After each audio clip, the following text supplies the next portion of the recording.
¿Cómo están? Bienvenidos a Vuelan las Plumas. Estamos haciendo este ciclo con mujeres imprescindibles y en el día de hoy es un día bastante especial en el cual estamos grabando este programa junto a María José Ferrada. Ella estudió periodismo, es mi colega, pero en realidad el periodismo lo tiene en el baúl de los recuerdos. Lo que sí es que complementó su carrera de periodismo con una maestría en estudios orientales y después se especializó en literatura japonesa. Bueno, y hoy día claramente es una de las escritoras más importantes de nuestro país. No voy a decir escritora de literatura infantil y juvenil porque eso es encasillarla de manera injusta.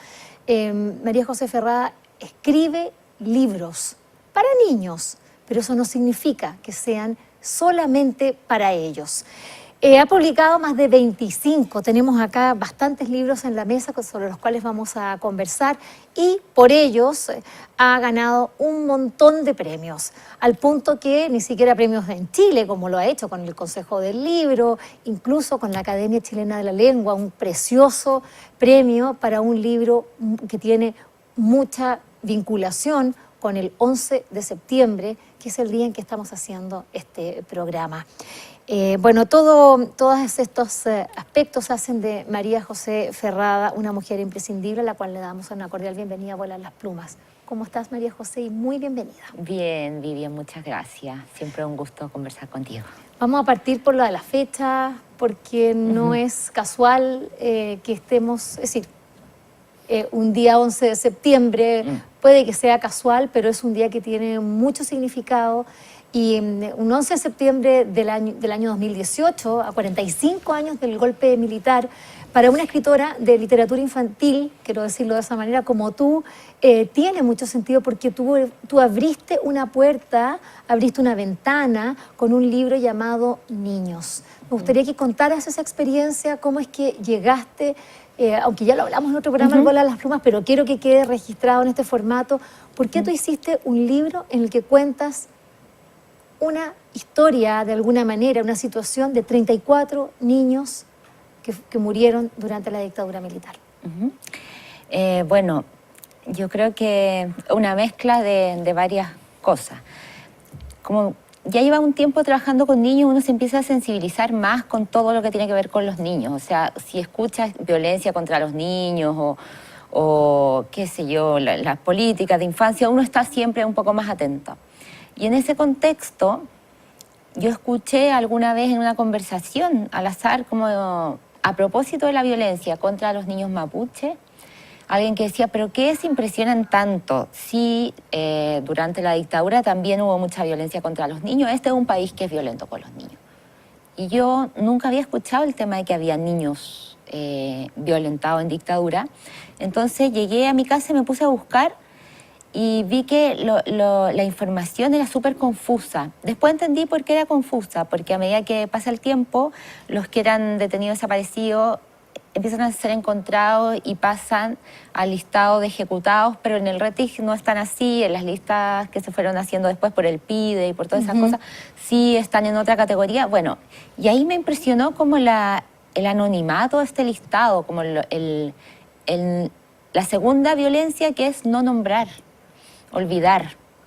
Bueno, a mí esto en un año, bueno, en un contexto histórico también tremendo, como lo que ha pasado con el Sename, ¿no? Claro, o sea, que justamente que tenían un rótulo administrativo para no decir que se habían muerto y que habían muerto ahí. Yo creo que yo traté de como por qué pasa eso, porque es una cosa que de lo marginal se vuelve lo más marginal, o sea, una memoria totalmente olvidada, omitida. Pero creo que es tan terrible cuando hay violencia contra los niños que puede ser que a la sociedad se le provoque como una especie de shock. Yo no entiendo que después del Sename no hayamos estado todos en la calle llorando, porque es para llorar. O sea, de verdad que son niños que están en un estado de indefensión, de los que somos responsables y nadie se hace cargo de eso. Yo quiero ir a tu literatura, pero me interesa que que también tu visión, porque tú te sensibilizaste frente a un comentario hacia el pasar. Sí. Y también fue, es decir, eso a ti te llega al punto que te conmina a hacer un trabajo, empezar una investigación, que después se tradujo en un libro que a simple vista puede ser muy inocente, pero es un libro muy hondo y bueno, es por ello que ha ganado premios muy importantes, no solo acá en Chile. ¿Qué es lo que pasa? ¿Por qué no estamos todos en las calles cuando supimos lo del Sename? ¿Por qué no? ¿Qué pasa con esos niños y el silencio en torno a ellos? Tú que estás tan sensibilizada, María José. Yo creo que hay una indolencia especial frente al tema de los niños porque los mismos niños no van a la calle, son el 25% de los niños de este país viven en situación de pobreza relativa, un estudio que se hizo el año pasado. Entonces es mucho. Entonces yo creo que estamos muy encapsulados en nuestro propio... Nos vamos quedando, creo que hasta las redes sociales ayudan a que nos vayamos quedando mirando una realidad de manera súper circular y no veamos que en realidad la realidad de nuestro país es bien distinta a la que experimentamos nosotros, los artistas o la gente que está trabajando en cultura. A mí eso porque como es el lugar en el que yo trabajo, esa desvinculación entre, por ejemplo, llevándolo al tema de los niños, entre las grandes necesidades que tienen los niños y lo que nosotros hacemos, es a mí algo que me preocupa harto y trato de ver cómo podría, en qué lugar, porque creo que una obligación. Bueno, no conocía esa cifra de ese 25%, y claro, es tremenda ponerlo así en números, es que exactamente. Y uno va a los colegios y ves aquí en el mismo Santiago, ya si te metes para provincia, otra historia. Bueno, a ti te gusta mucho ir a las escuelas rurales. Es que yo soy de provincia, entonces a mí me tira el campo. Sí, pero una cosa es ser de provincia y otra cosa es querer volver a esa provincia y mirar una realidad que muchas veces se quiere escapar o no se quiere volver, se quiere ver otro Chile, otro mundo. Y tú persistes en eso. Yo hoy día veía una foto me puse a mirar por el día, ¿no? 11 me puse a mirar las fotos de Allende y había una foto tan bonita que está él con muchos niños que yo no había visto. No es la típica foto en que aparece con los niños detrás, sino que es una foto como en blanco y negro en que está con los niños al lado, que me imagino que son niños del campo y que son los mismos niños que uno ve hoy día, exactamente iguales. Ahí están en la misma escuela chiquitita, mejor que en ese tiempo. O sea, los niños hoy día tienen zapatos, van abrigados, hay una dignidad que tiene que ver con que se arroparon finalmente, que fue el primer impedimento que hubo hace no tanto para ir a la escuela. Los zapatos, no había zapatos, los niños cuidaban mucho sus zapatos y no fue hace tanto. Entonces hay cosas en que yo sí creo que se ha avanzado mucho. O sea, los niños no pasan frío hoy día, la mayoría, pero hay cosas que faltan. Hay que ir a esos lugares, yo creo, como preocuparnos. A Internet ahora nos permite llegar, pero no en todas partes hay Internet. O sea, yo estuve en una escuela la semana pasada y ahí no hay Internet, no hay señal. Claro, hay 50 escuelas que tienen solo un niño en Chile. Uno solo. Yo en octubre ahora voy a uno cerca de Romeral, a una escuela me invitaron, son 4. 4 niños. Pero qué bonito la manera como tú tomas tu trabajo, María José, y por eso es que a mí siempre me conmueve y me encanta conversar contigo porque creo que compartimos un territorio que es un territorio diferente al usual, al que está en las redes sociales, como bien dices tú, que hoy día en realidad ya son campos de batalla, más bien dicho. Sí, y un activismo un poco vacío. A mí eso siempre me preocupa un poco, que cuánto hay de que reclamamos mucho en la red social y después nos quedamos súper tranquilos porque ya hicimos una cuota de reclamo, pero ¿en qué se traduce ese reclamo? Exactamente. ¿En qué está uno, no sé, por la literatura igual tiene que ver con ver al prójimo, yo creo, con volverse prójimo un poco. Entonces, me pregunto cuánto de cómo está cambiando el mundo está haciendo que eso no pase también, que nos volvamos más indolentes, menos empáticos, que en el fondo la literatura tiene que ver con volverse empático finalmente. Y esa Para mí. empatía, cuando tú trabajas con los niños y cuando vas a escuelas, nosotros estuvimos juntas hace un par de semanas y tú me comentabas, pero venías, pero así, pero emocionada, venías del norte, de una escuela casi en el límite, eran niños bolivianos también, Bolivianos. que tenían que pasar todos los días, tú me comentabas, tenían que pasar la frontera, es decir, y pasar a Chile a estudiar con sus compañeros. Entonces, en ese contexto, digo yo, y que nosotros, además que esos niños aprenden la educación chilena, por lo tanto la historia de Chile, es decir, Arturo Prat y todo lo que eso conlleva, y uno dice, bueno, ¿qué es la solidaridad sino ese abrazo de los pueblos, ¿no? Pero ahí está el abrazo verdadero, el abrazo de acoger al otro y ellos hacen verdaderamente así como, ellos son los latinoamericanos, los ciudadanos. Sí, pues ahí en Colchane era, yo me acuerdo que nos vimos, yo venía llegando de Colchane y de una escuela que es de estas escuelas que tienen un nombre, escuelas que están en los límites, en fronterizo, y 18 niños pasaban todos los días a boliviano, pasaban al territorio chileno para ir a clase. Y me impresionó mucho el profesor porque esto fue en el contexto de Iquique en 100 palabras. Mira. Entonces fuimos a hacer taller a los niños para que escribieran, como invitarlos a que escribieran un cuento. Y había un profesor, el profesor a mí me impresionó como los de antes, así vestido impecable, con así su traje. Le decía a los niños, porque los niños se angustian mucho cuando son chiquititos con el tema de la ortografía. Eso es transversal, no importa si está en Colchane o está en Santiago, donde sea. Está bien escrito y el profesor tan lindo les decía, no importa si está bien escrito, después vamos a corregir la ortografía. Ahora pensemos de qué queremos escribir, si queremos escribir de las llamas, si queremos escribir de las parinas, si queremos escribir del desierto. Después lo vamos a arreglar. Después vamos a dejar un rato para todos revisar la ortografía. La mayoría de los colegios que uno va están como, pero no, claro, la fíjate bien, ¿no? No, claro, no, claro. La norma, bueno, y claro, eso y escribieron unos obstáculo. Cuentos preciosos, preciosos, preciosos, porque además había ganado el año pasado el talento infantil un niño de esa escuela. Entonces el profesor decía, eso fue una de mis 2 alegrías del año pasado, que mi alumno ganó y otra que él había salido elegido entre los 10 mejores profesores de Chile. No sé cómo hay unas lecciones. Sí, claro. Y andaba con su chapita y su cosa de su reconocimiento, pero quería a esos niños.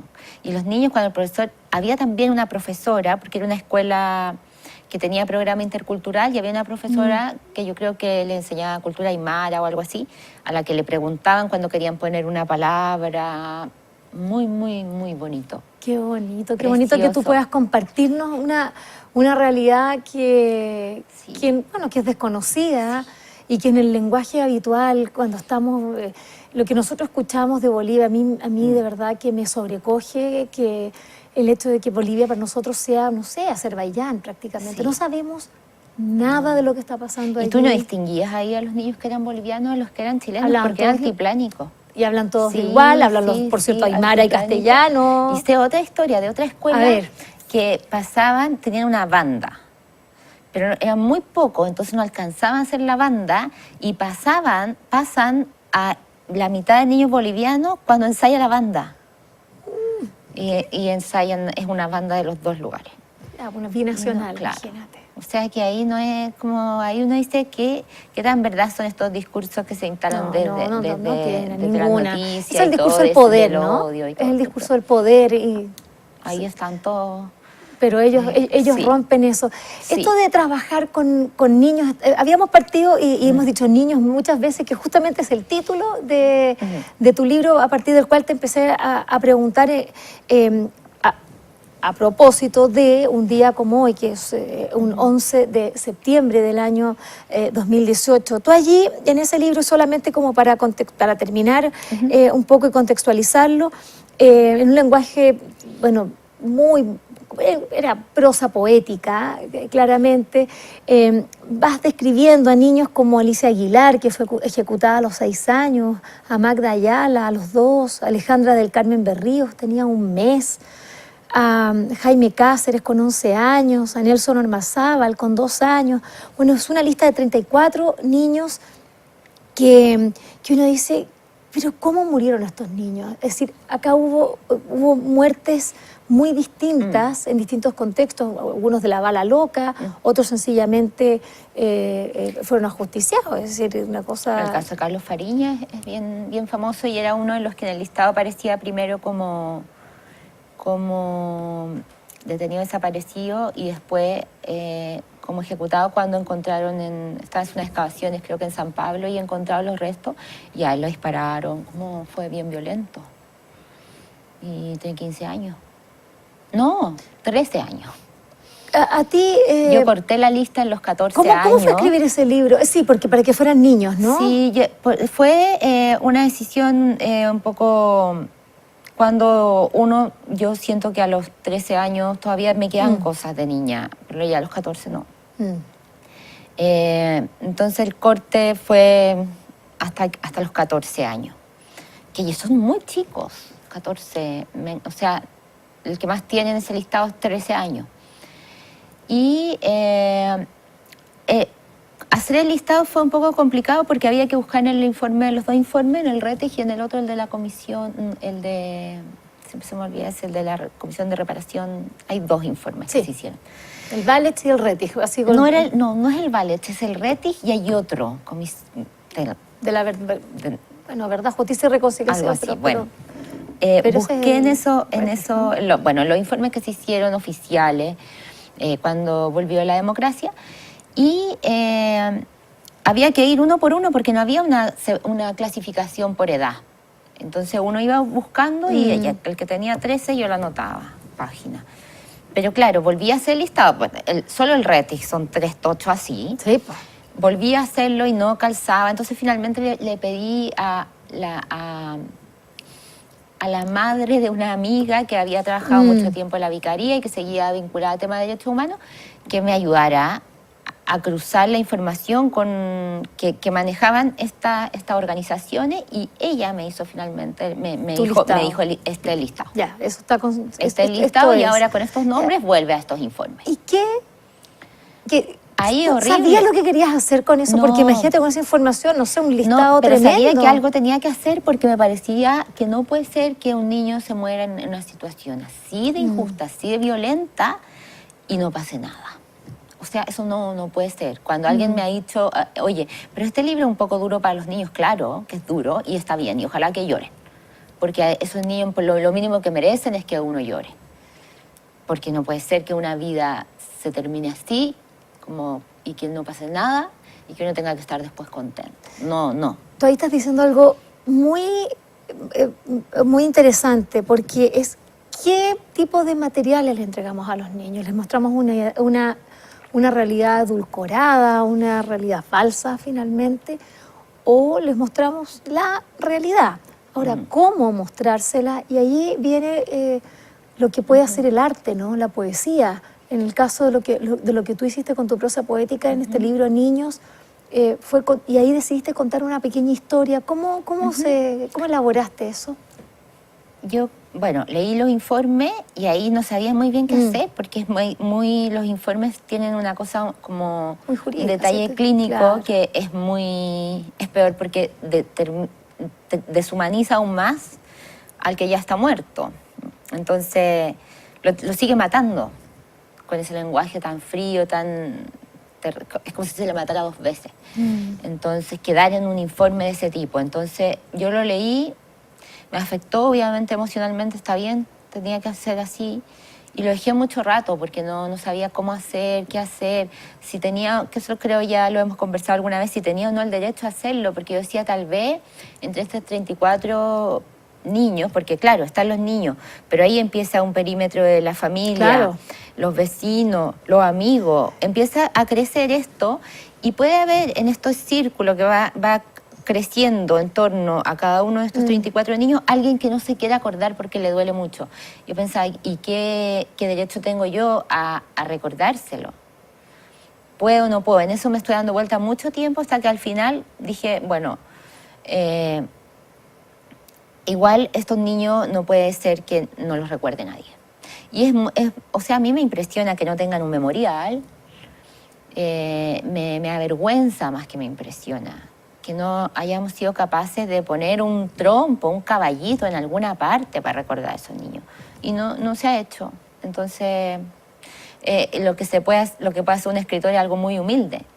Ojalá pudiera construir un edificio, no sé, pero era lo que estaba en mis manos. Entonces, finalmente decidí tomar cada nombre, el listado aparece al final, pero el poema es a un momento de vida de ese niño que solo está vinculado a su edad. Por ejemplo, hay uno que se llama Raúl, que es el que me lo sé de memoria, que Raúl, su mamá lo llama Pajarito y a él le gusta cómo suena, Pajarito. ¿Por qué? Porque él tenía 6 meses.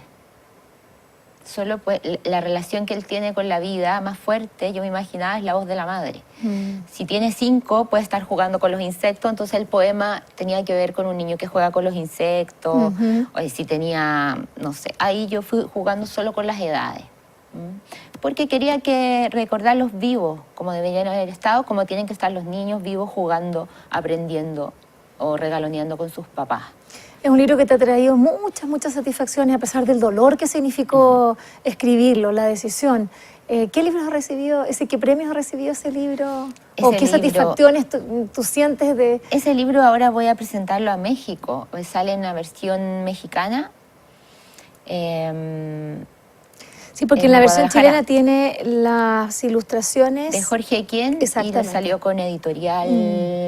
Weathers, ¿no? Grafito. Grafito era esa, perdón. Y se va de esa editorial y se va ahora a México. ¿Por qué se va a México? Porque creo que es un libro que la violencia política no es exclusiva aquí. No. La violencia política en Latinoamérica es una cosa que es todos los días. Entonces, esos niños empiezan a ser otros niños. Y ahí es donde uno dice, bueno, ¿y yo qué estoy haciendo? No sé hablar. Bueno, háblame de tu pueblo de esa frase y me lo harás del mundo, ¿no? Sí, claro. Estamos conversando con María José Ferrada, una de las más importantes, destacadas escritoras chilenas, que vale muchísimo la pena leer. Vamos a ir a una brevísima pausa aquí en Buenas las Plumas y al regreso vamos a hablar de cómo sus libros han viajado, vamos a hablar de los haikus y también de una novela preciosa que se llama Cramp. Ya volvemos.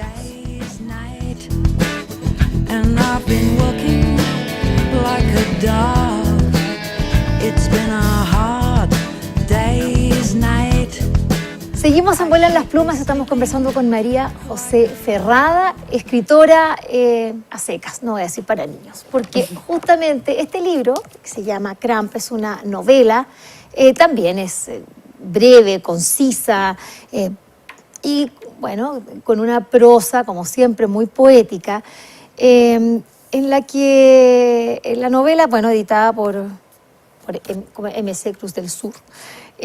Bueno, y aquí lo que sucede con esta niñita es que viaja con su padre, una niñita que acá parece como que estuviera fumando, pero en realidad lo que simboliza es el proceso de vivir entre adultos cuando su papá es un vendedor ambulante.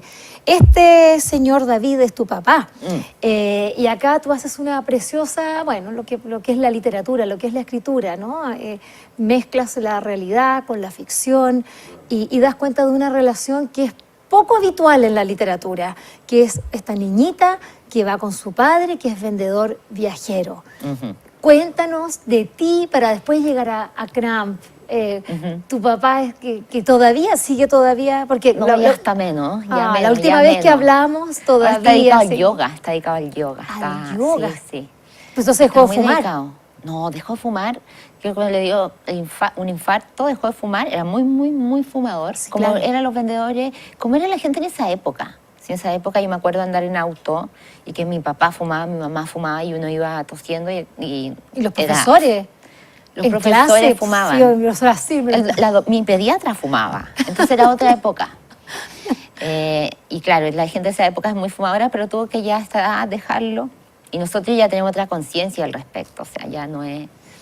ya uno se preocupaba un poco más de su salud, no sé. Pero claro, entonces... Él ya no está viajando, entonces ya no está...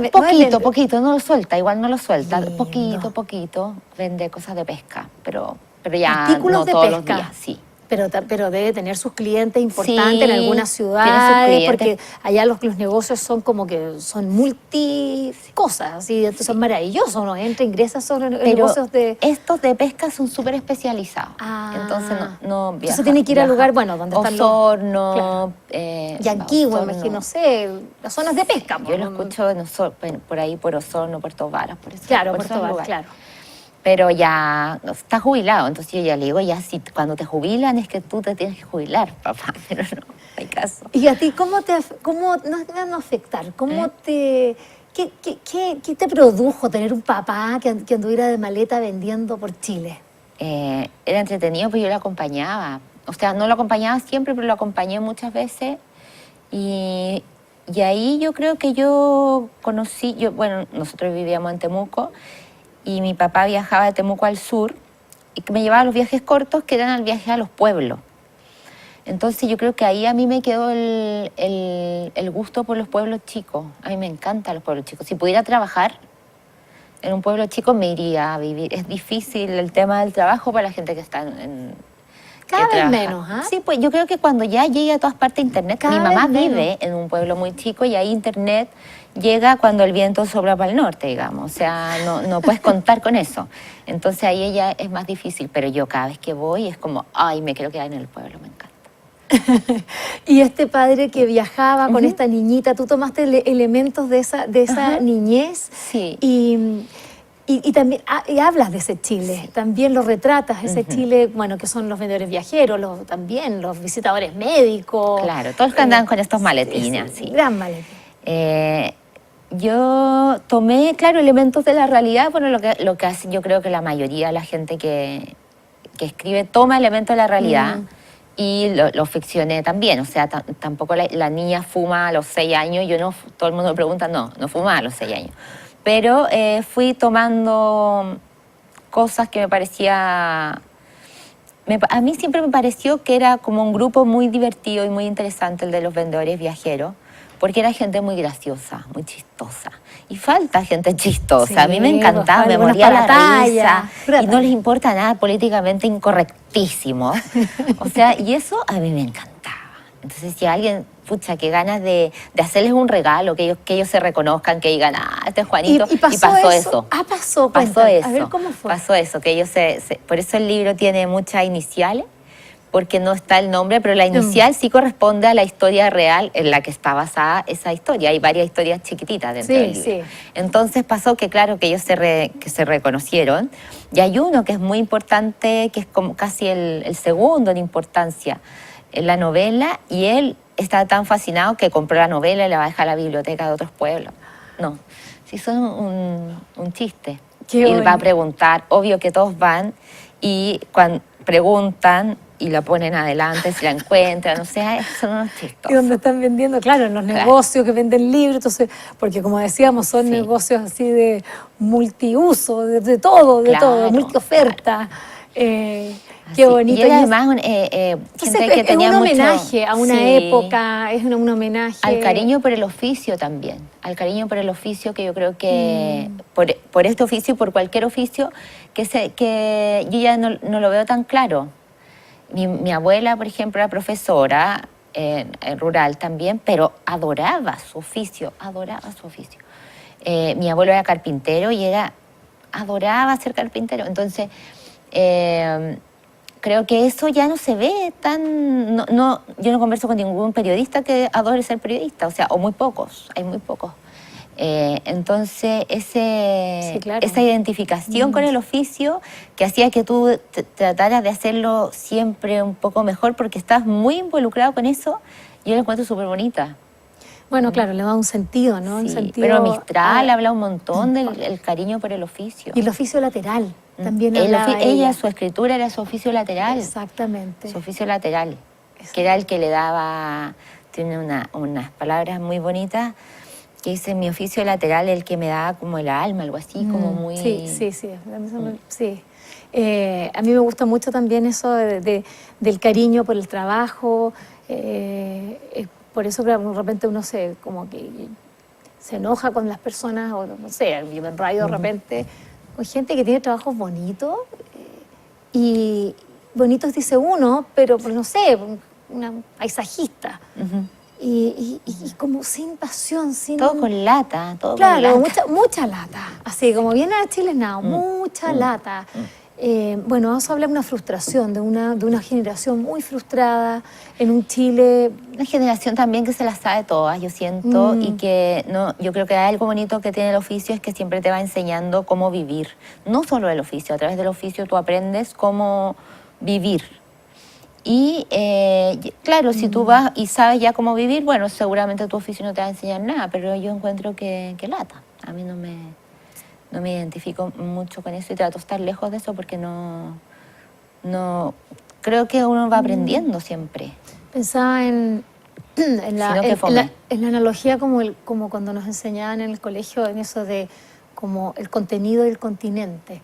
Entonces cuando nos enseñaban con un vaso de agua, ¿te acuerdas? Entonces el oficio, claro, pues el continente es eso que nos moldea, que nos... Sí, que te enseña, no te enseña solo a escribir, te enseña cómo relacionarte con los otros, te enseña mil cosas. Y no aprovecharlo. Sí. Tu oficio, que ya no es lateral, porque al principio lo era la escritura, al principio lo fue, tú estuviste trabajando mucho tiempo en la DIVAM, en Chile para niños. Sí, claro, Chile para niños, me acuerdo, porque no va con ellos. Sí, Chile para niños. Y es un sitio precioso, con el búho también, todavía el búho Medina. Hiciste este libro tan bonito, El cuaderno perdido de Claudio Gallo, Claudio Gay, que es muy bonito. Tú ahí hiciste un trabajo... Sí, hacíamos unos proyectos muy entretenidos muy y todavía ellos siguen haciendo unas cosas preciosas, pero yo creo que ese sitio está pensado tan bonito como de contar la historia a los niños, contar la riqueza como del patrimonio que hay en la biblioteca o en otros lugares patrimoniales, pero a través de estos personajes que son como chistosos. Es muy bonito cómo llevar cómo llevar el libro, el primer libro, que es el Jubileo Santo, creo que es el libro más antiguo de la biblioteca, cómo celebrar el Jubileo Santo, que es un libro de 1500, cómo mostrárselo a los niños. Y los niños lo pueden ojear, lo pueden ver, eso a mí me parece alucinante. Bueno, Internet en ese sentido tiene, sí. bueno, no Internet, digamos, la tecnología. Sí. No, es maravilloso. Bueno, tu oficio lateral, que en un minuto era la escritura, escondías, así, no tan escondidas, pero había que vivir y tenías un trabajo. Hoy día tú estás viviendo prácticamente de la escritura y de lo que significa esa escritura, como tú decías, todos esos quehaceres que le dan sentido a tu oficio. Y me gustaría que explicaras algunos de los libros que hay acá. ¿Qué experiencias? Por ejemplo, ese en japonés lo encuentro espectacular. Es un libro que explica a los niños chiquititos el autismo. Porque yo cuando vivía en Barcelona, cuando estaba estudiando estudio asiático, trabajaba en un archivo ordenando papeles, pero los fines de semana trabajaba cuidando niños autistas.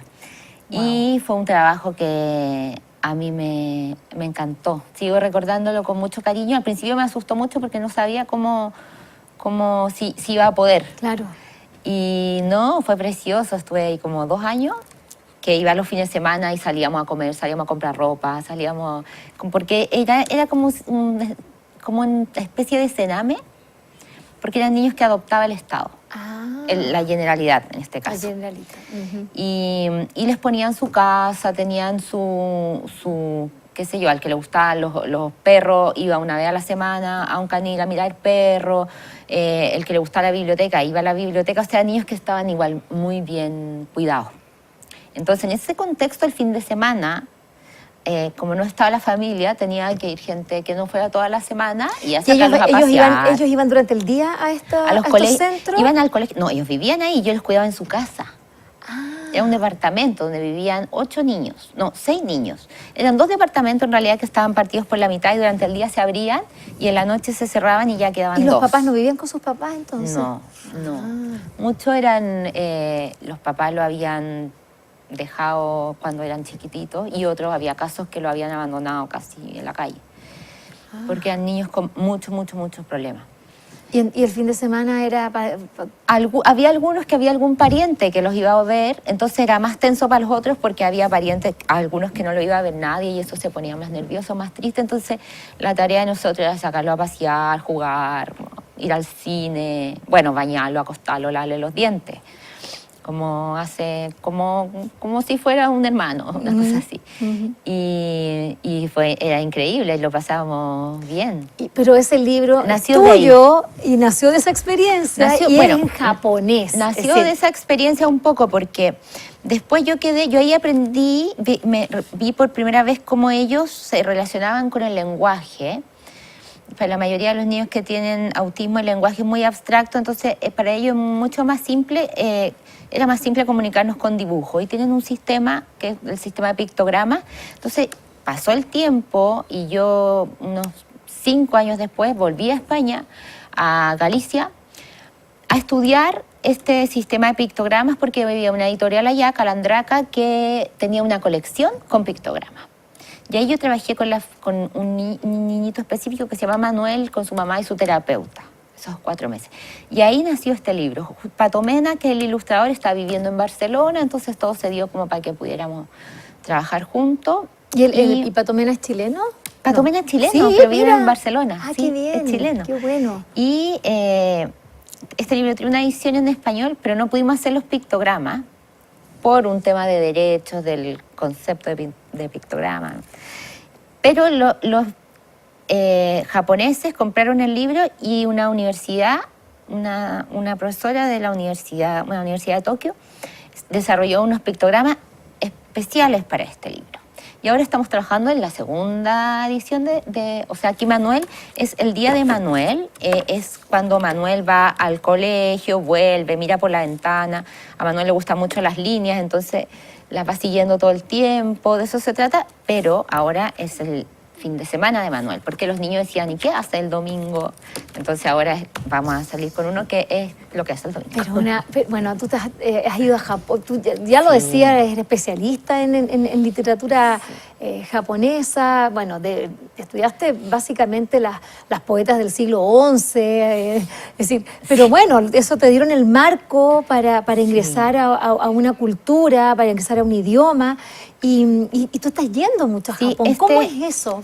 Cuéntanos cómo ha sido tu inmersión en toda la cultura nipona. Yo creo que todos los libros son importantes para uno. Pero este libro para mí es como un regalo porque nunca pensé que iba a publicar un libro en Japón. Como para mí Japón era como, no sé, un lugar tan difícil desde la comunicación. Yo había ido ya 2 veces cuando fui con esto por un par de meses y claro, era un lugar que nunca pensé que iba a ir a trabajar. Y cuando fui con este libro y fuimos a los colegios, yo nunca pensé que iba a poder ir a un colegio japonés, porque la educación es muy distinta, cuida mucho a los niños, qué sé yo, 1000 cosas. ¿Cómo me iba a comunicar? Sí, tenía traductora. Ya, ¿y cómo fue? Traductora. ¿Cómo fue? Fue increíble. De Colchane a Tokio. A Fukushima fuimos, a Fukushima más encima, que era impresionante porque los profesores lloraban, porque decían, la gente no quiere venir aquí, gracias por venir.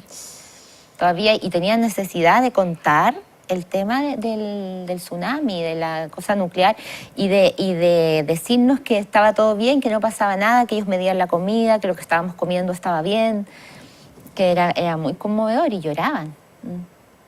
Porque los niños les tocó para la hora de la siesta.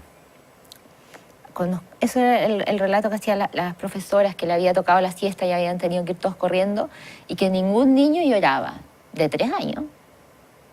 Todos escuchaban con mucha atención las instrucciones. Porque eso yo les dije, me preguntaban qué te llama la atención, y yo les decía, la capacidad de los niños, a pesar de que son muy chiquititos, de seguir instrucciones. Porque nosotros empezábamos nuestro cuento con un libro chiquitito, que estaba dentro de una madeja, que era el hilo que iba siguiendo Manuel. Después el libro grande, y después había un libro muy grande. Y el libro chiquitito, los niños se lo pasaban uno a otro, pero estoy hablando bien de niños de 3 años. Que acá se lo comen, no sé, qué sé yo. Y se lo miraban, se lo pasaban al compañero. Y si todavía lo estaban mirando, le decían, choto, espera. Choto. seguían ordenadísimo. Y después hacer preguntas, el momento de hacer preguntas. Así, unos piojos. Levantaban la mano, pregunta. Y preguntaban ya lo que pregunta cualquier niño. O sea, yo quiero preguntar, ¿por qué el escarabajo tiene un cacho así, como la luna? Y sí, ahí ya son niños, en todas partes son niños y preguntan las mismas cosas. O ¿cómo se llama tu mamá? O ¿por qué tienes canas? No sé. Pero muy disciplinado, me impresionó. Y bueno, como te decía, fue una felicidad poder, porque cuando uno ve a los niños, yo creo que cuando uno conoce la escuela, uno conoce mucho la cultura de un país. Claro, por supuesto. En la escuela se nota un montón. Entonces, ahora voy de nuevo en enero, no, en diciembre, a otro libro que hice con un ilustrador japonés, que va a ser publicado en España, pero en japonés y español. ¡Qué bonito! Y después este otro. Entonces, como que yo creo que ojalá voy a seguir yendo a Japón por los libros. No, es por tu trabajo, por tu talento. Estaba pensando en vos de lo que tú decías, que es importante, ingresar a una sala de clase, un colegio, es ver una cultura. Y ayer, justamente, estaba con una profesora básica que ya está en su periodo final, está ya terminando, que es mi hija todo esto. Y ella me decía lo cansada que se sentía, me dijo, porque los niños no escuchan. Me dijo, mamá, me decía, no saben escuchar. Ellos están todo el tiempo hablando, bueno, es una escuela, digamos, pública. 45 niños. Claro, 45 niños de 10 años. Y dice, no saben lo que es estar en silencio. Entonces no saben, están así, entonces después pesan el polerón, se lo ponen aquí y están todo el rato hablando. No paran. Y claro, llegaba con la garganta y decía, no, la garganta, estamos hablando del esfuerzo psicológico, además de querer mantener la atención de personas que están todo el rato hablando. Yo creo que ahí hay una cuestión cultural que no nos estamos escuchando y eso lo ven los niños en sus casas, es decir, lo ven en la sociedad en la que estamos, no nos escuchamos. Sí. Porque eso es. O los niños cansados, a mí me llama la atención también que uno cuando empieza a ir en esta época del año, los niños están súper cansados. Agotados. ¿Y a qué hora juegan esos niños? Son jornadas muy largas, yo creo. No, qué brutalidad. Entonces, claro, ¿cómo uno le va a pedir a un niño a las 4 de la tarde que esté concentrado si ni el adulto puede estar concentrado? Entonces, claro, tiene fallas. El profesor está cansado. Cuando uno está cansado, está irritable. O sea, es como una cosa... claro, y el niño llega a la casa y la mamá también llega cansada, entonces yo creo que en estas grandes ciudades es difícil vivir.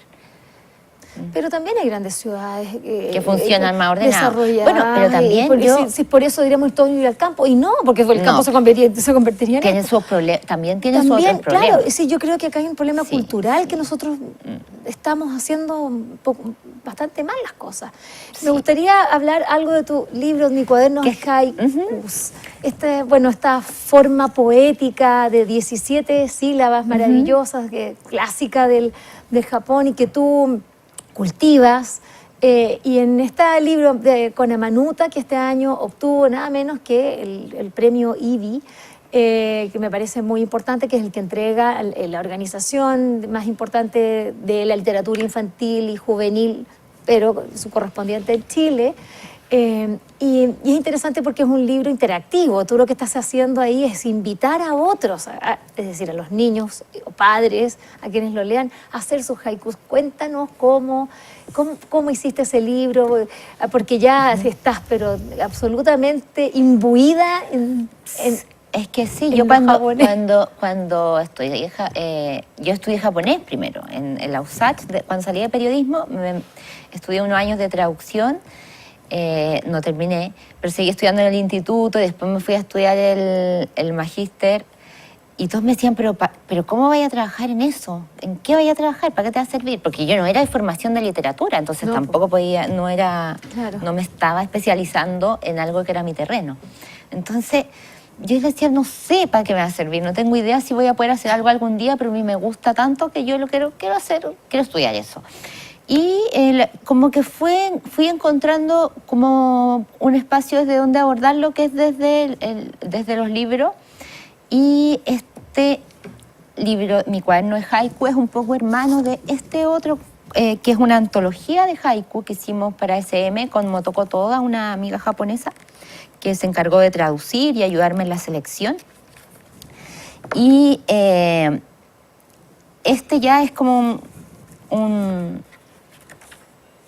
es una antología de haiku, pero también cuenta qué es el haiku y te invita a hacer ejercicios de haiku, porque el haiku lo importante es la ejecución. Son estas artes que son un do, que un do es un camino.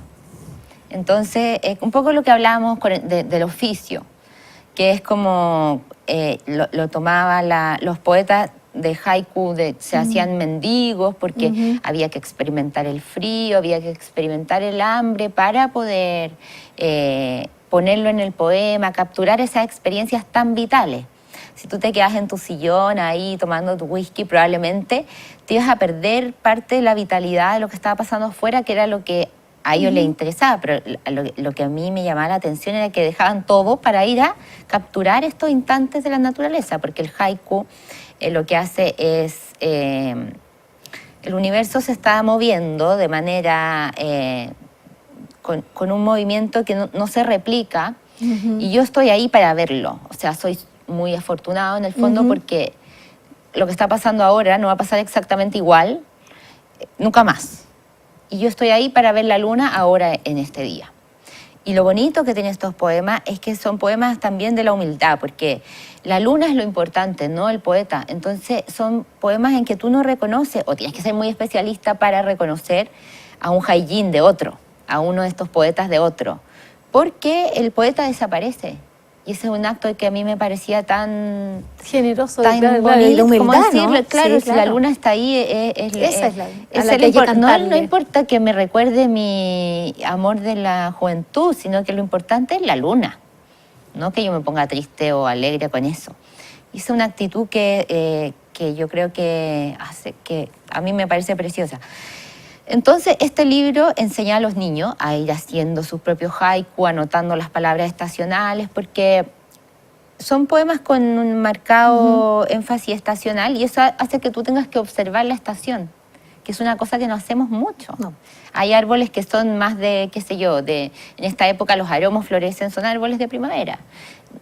Tienes que empezar a fijarte en todo eso. Claro. El arce, ponte tú, se pone rojo en otoño, un árbol de otoño. La presencia del arce es de otoño.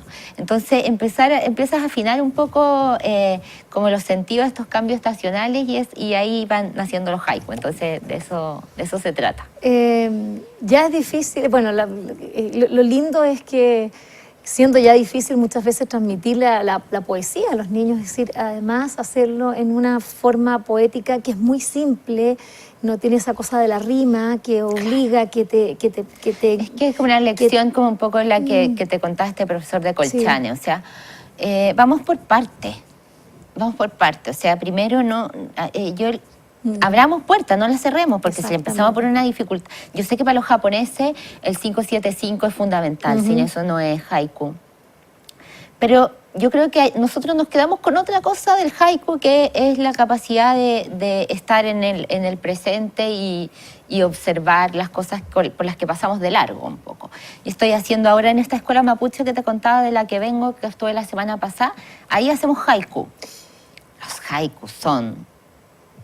O sea, hacemos poemas inspirados en los haiku, unas cosas preciosas. Un niño escribía... el castaño es grande como mi abuelo. O el gato juega con el sol. Poesía, sí. Los niños. Sí. María José Ferrada, quiero agradecerte por esta conversación. Siempre es un agrado tenerte en el programa porque nos remeces, nos conmueves y nos alegra tanto que te esté yendo tan bien, que puedas... hacer o que hayas logrado que eso que cuando te decían, ¿para qué estudias eso? Japonés, ¿para qué? ¿De qué te va a servir? Uno nunca sabe, como dice mi abuela. Exactamente, nunca se sabe, y justamente con ese idioma, con tu pasión, con tu acercamiento, has logrado transmitírselo a otros, y eso es una razón para agradecértelo de corazón. Muchas gracias. Gracias a ti, Vivi. y nosotros nos encontramos próximamente.